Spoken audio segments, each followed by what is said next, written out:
Welcome to our channel. ఇప్పుడు మనతో GVLN ఆచార్యులు గారు ఇక్కడ ఉన్నారు. సో మనం అడిగి తెలుసుకుందాం. పేర్లు మార్చుకుంటే మన తలరాత మారుతుంది అని చాలా మంది అంటుంటారు. ఇది నిజమా అండి? పేర్లు మార్చుకుంటే మన తలరాతలు మారతాయా అని అంశాన్ని తీసుకున్నప్పుడు బ్రహ్మ రాసిన రాతను మార్చటానికి బ్రహ్మతరం కూడా కాదు. ఓకే, చాలా బాగా చెప్పారు.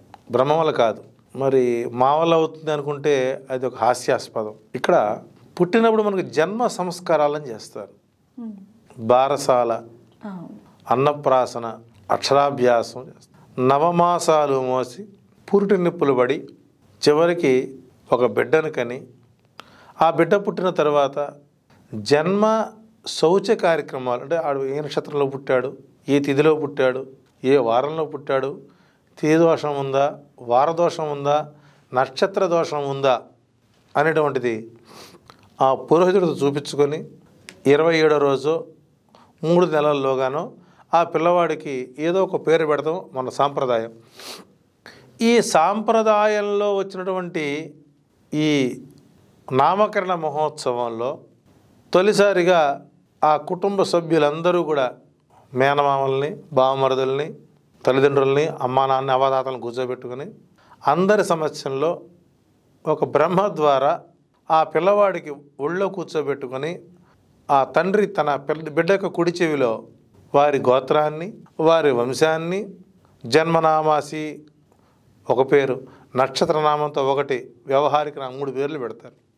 ఈ 3 పేర్లతో నీవు ఈ అవనిపై 100 సంవత్సరాలు, అంటే 100 సంవత్సరాల పాటు పెరుగుతూ వంశాభివృద్ధి, గోత్రాభివృద్ధి కలగాలని, ఈ పేరుతో నీవు అఖండ కీర్తివంతుడవై ఉన్నతమైనటువంటి శిఖరాలకు ఎదగాలనేటువంటి ఆశీస్సులతో మనకు మన చిన్నతనంలో మన బిడ్డలకి ఒళ్ళో కూర్చోబెట్టుకొని తండ్రి నామకరణం చేస్తాడు. సో నీకు ఏ నామకరణం అయితే మొదటి రోజు పెట్టారో ఆ పేరు చిత్రగుప్తుడు వారి డేటాలో ఎంట్రీ చేసుకుంటాడు. జనన మరణ లిస్టు ఆయన దగ్గర ఉంటుంది. ఎప్పుడు పుట్టాడు, ఎప్పుడు తెచ్చాడు. మనం అమెరికా నుంచి ఇక్కడ ఆంధ్రాకి వచ్చారనుకోండి, వాళ్ళకి ఇక్కడ కొంత టైం ఉంటుంది. ఆ టైం అయిపోగానే ఇక్కడ చెరవేస్తారు. సో ఈ జనన మరణ లిస్టులో పేరు ఎంటర్ అవుతుంది. ఎంటర్ అయిన తర్వాత నీకేదో కష్టం వచ్చిందని, నీకేదో నష్టం వచ్చిందని, నీ ఆస్తిపాస్తులు కలిసి రావటం లేదని, నీకు ఉద్యోగం రావటం లేదని, నీకు పెళ్ళి కావటం లేదని, పెళ్ళైనా పిల్లలు పుడతలేదని, నీవు ఈ బ్రాకెట్ ఆట ఆడేటువంటి న్యూమరాలజిస్ట్ దగ్గరికి వెళ్ళి నీ అక్షరంలో ఒక పేరు మార్చుకొని దాన్ని 100 సార్లు రాసి అది పని కాక మళ్ళీ ఆయన కలిసి వాళ్ళ చుట్టూ తిరిగి అవస్థపడేటువంటి మీలాంటి వాళ్ళు అలా పేరు మార్చుకోవడం వల్ల మీకు జన్మనిచ్చినటువంటి తల్లిదండ్రులు అవమానించిన వారు అవుతారు తప్ప తల్లిదండ్రులే చాలా వరకు అలా చేస్తుంటారు కదా సార్. అంటే వాళ్ళ తల్లిదండ్రులు ఉంటారు కదా, ఇప్పుడు వాళ్ళు చేయడమే తప్పు, అది వాళ్ళ తల్లిదండ్రులకి తప్పు. సో మీ తల్లిదండ్రులు మిమ్మల్ని కన్న విధానాన్ని